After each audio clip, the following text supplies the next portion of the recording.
Hi, I'm John Gleason, and this is the UDOT construction update.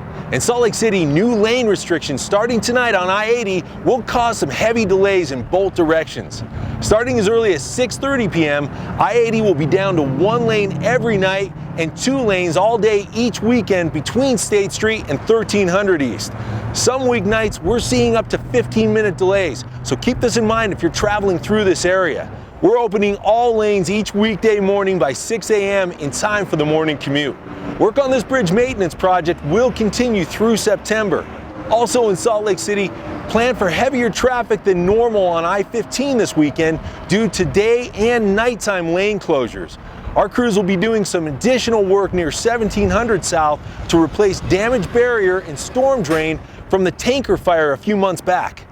Southbound I-15 will be reduced to 4 lanes during the day and 3 lanes each night from Friday night through Monday morning. So keep this in mind as you plan your travel this weekend.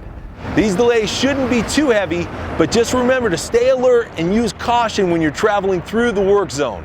And down in Utah County, we're opening a new continuous flow intersection at Redwood Road and Pioneer Crossing in Saratoga Springs.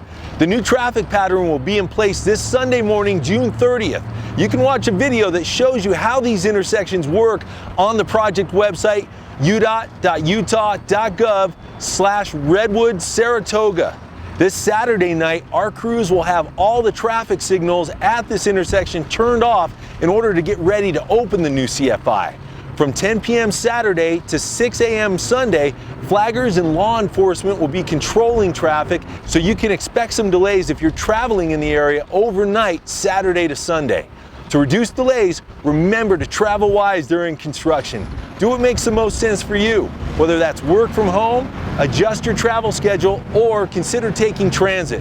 For more information on these and all other UDOT construction projects, please visit our website at udottraffic.utah.gov, or you can download our free UDOT Traffic app.